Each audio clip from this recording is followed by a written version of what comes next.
time Thanksgiving honorable welcome to our next comedian. Please welcome Michael H.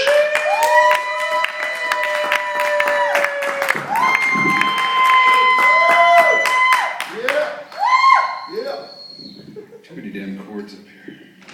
Probably wrecked the whole thing. Anyway, how's everyone doing tonight? Alright, this is a real cluster. PG-13. Take a whole different one. Look at that.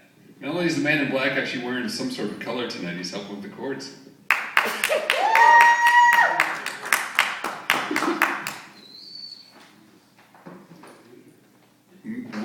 I didn't do anything. By the way, hey, Signe, great job tonight. Nice to see you up here. Very good. Thank you for that. You know I like to move. This is not going into my time, is it? I know. Wow. Hang on. You are the Mac Daddy. Yes. So I never knew that the Miramar Theater now hosted funerals.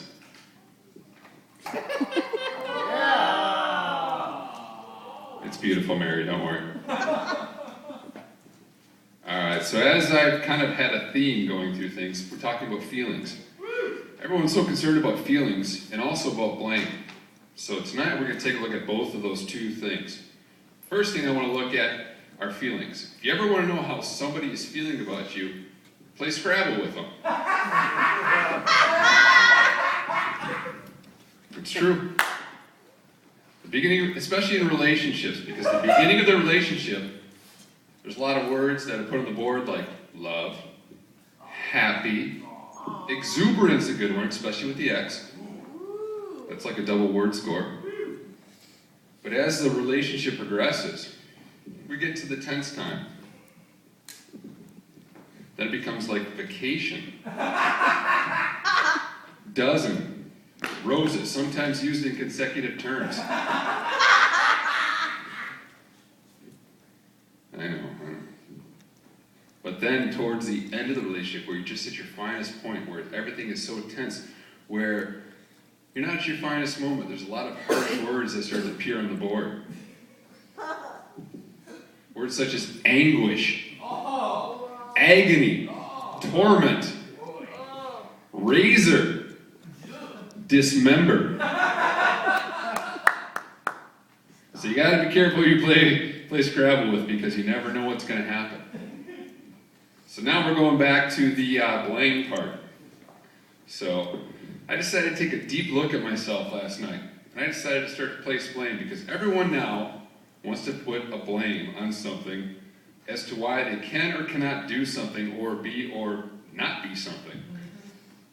So as I'm sitting home last night, reading my new copy of Teen Beat magazine, that damn Justin Bieber, I start to realize, you know what? I'm tired. It's time to place blame on for who I am and why I am the way I am. So I took a real hard look at myself. It only took 2 minutes, but we're going to go with it. I don't know why I cleared the in court. Anyway. So first thing I noticed, one arm's longer than the other. I blame gravity for that.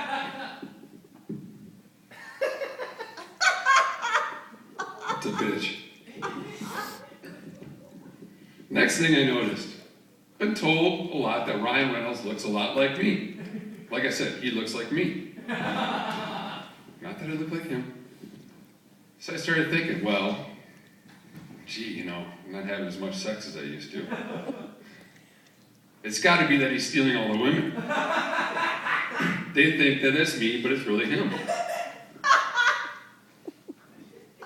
I get laid as much as Susan Boyle. Or MC Hammer these days. Most women look at me and say, don't want to touch this. It's true. MC Hammer, maybe I need to start wearing the pants. Yes! Yeah, a little fancy footwear. So the next thing I started looking at, well, gee, I'm only 6'2". I should be like 6'8". I I should have been playing in the NFL. I should have been 6'6", 280, and like just a total bastard of a linebacker. That was my dream. So I started thinking, who do I blame for this? I blame the farmer who didn't put enough growth hormone in his cows that I drank in the milk as a child.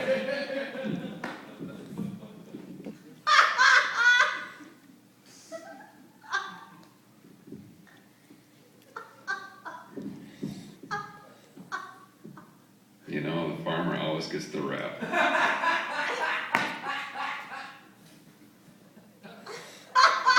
The last thing I started looking at was why I never made it to med school. I know I'm not Dexter. So I started thinking, besides being a D+ student my whole life, why I never made it to med school? I placed the blame on David Hasselhoff. Had he not made so many quality TV shows while I was a child, I would have studied more. Baywatch, Knight Rider. I mean, come on. You know, if I was German, that might actually add to it. I might actually have another excuse.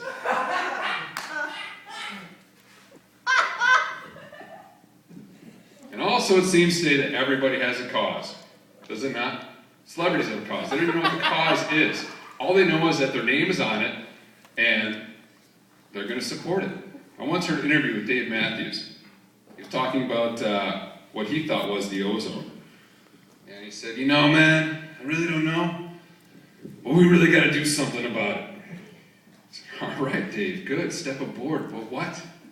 So I started thinking, everyone's got a cause. Animals, starvation, banks charging us unnecessary fees. Only cause that I had these days is a cause for concern. Because this is not what I grew up. This is not what I signed on for. There's also something that came about midnight last night. I was thinking about the holiday season. I was thinking about starting a new family tradition. So I figured this year, I'm going to sit at the kids' table. Decide I'm going to teach them a new word every year. And this year's word is pedophile. I'm going to start off with the fact that Sandusky just ain't a city in Ohio anymore. And since when did the NCAA start taking cues from the Catholic Church? Wow. That's right. I mean, come on, did anyone else see that interview? No, it's lost. No one else watched Monday Night Football? Packers, Vikings, Monday Night Football. That's right, they did win, but did you happen to watch the halftime show?